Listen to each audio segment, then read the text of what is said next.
All right there, everybody. Black business ownership has gone up 400% under President Donald Trump's economic nationalism. That's what we'll be talking about on today's video. You know, there's just something in the air right now. I think we can all feel it and sense it. There's just something so amazing happening in our midst. I think it was Scott Adams. Well, I know it was Scott Adams who talks about what he calls the golden age emerging all around us. And if you're familiar with it, what he means by the golden age is that things we never thought possible because of the limitations of our culturally conditioned perceptions of the world, things we never thought possible are actually now happening all around us. We never thought peace with North Korea was possible. And then lo and behold, we have the first ever summit between the President of the United States and the North Korean leader, who then subsequently dismantles his North Korean nuclear test sites. We never thought manufacturing and industry jobs would ever return back to the United States after being shipped away to the global south, and now the manufacturing sector has the lowest unemployment rate ever recorded, under 3%. Many economists said that the days of 4 or 5% economic growth were over, and now they've come back. And of course, our political pundits, our geniuses, said that Donald Trump would never, ever, ever, ever in a million years, ever, no conceivable possible way, ever become president. Well, now we're seeing something so beautiful emerging so as to contribute to this notion of an emerging golden age. And that is the massive increase in the rise of black entrepreneurship throughout our nation.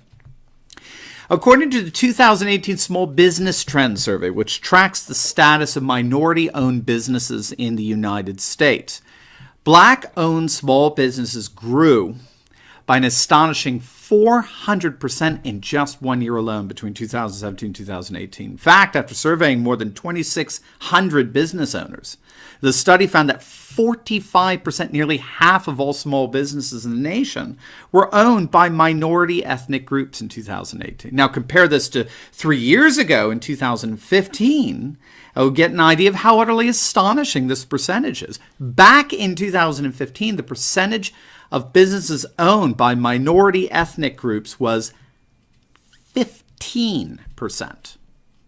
That percentage has grown by an astonishing 300% in just the last 3 years alone. But of course, the most dramatic constituent of this growth has been black business ownership, which now accounts for nearly 20% of all businesses in the United States. Astonishing number. Now, in many respects, this is a follow-up to a video we did a few days back on Trump's approval rating among African Americans. And this was from data compiled by the Rasmussen Polling Group, which historically is one of the most accurate polling organizations out there. Rasmussen, if I recall, had Donald Trump up 2 points the day before the election 2016. So he's one of the few pollsters that saw the Trump surge before the election. We, of course, predicted that Donald Trump would win in a series of 7 videos. My very first videos for this channel, we began on November 1st, 2016, and we predicted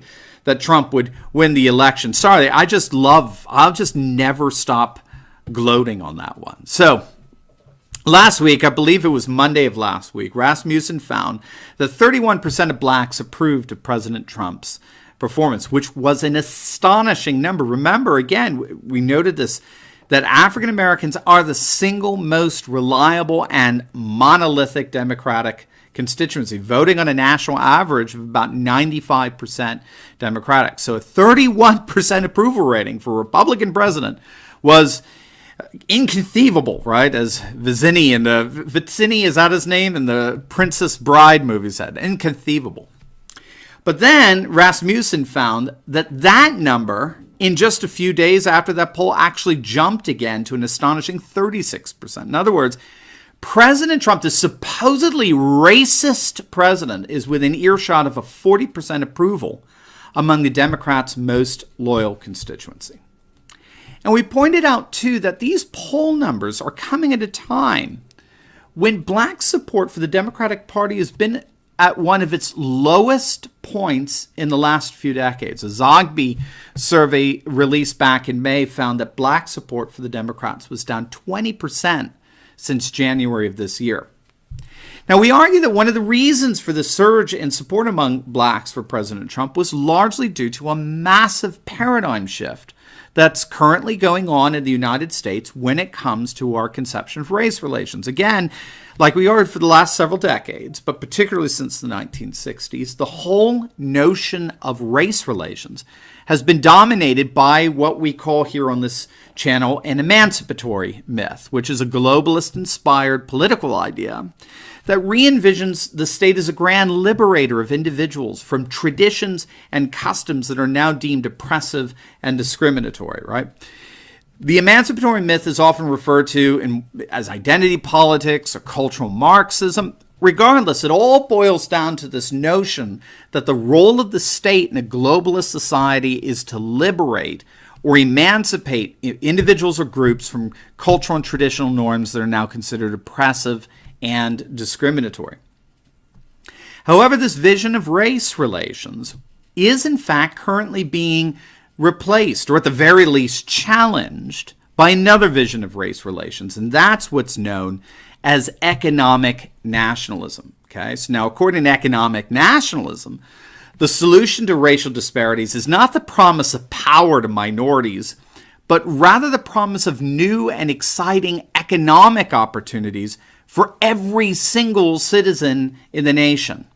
And so if you're a young person looking for an entry-level job, no matter what your race, it's my job as the president to make sure that the borders are secured so that not only do you have employment opportunities, but also your wages are fixed at a fair market value.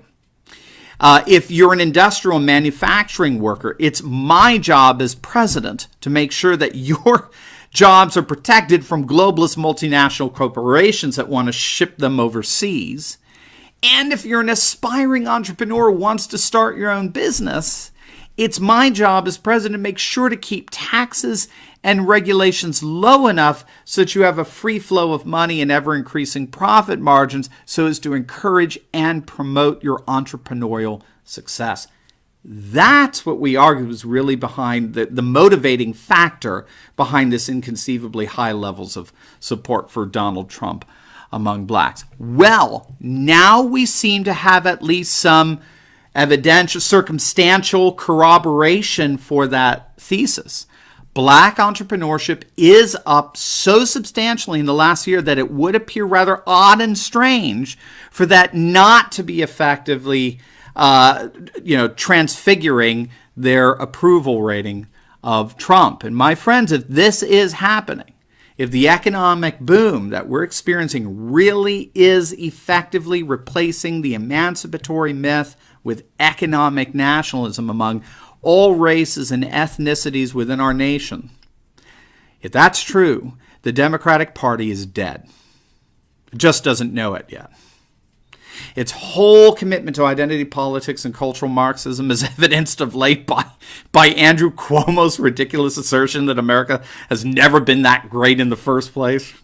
Boy, that whole commitment to identity politics and cultural Marxism is destined for the ash heap of history, precisely, by the way, where it belongs. As always, please like, comment, and subscribe. Click on our Patreon link below and become a monthly supporter of this channel and help us to continue to analyze current events in light of awesome conservative trends so that you can personally and professionally flourish. God bless.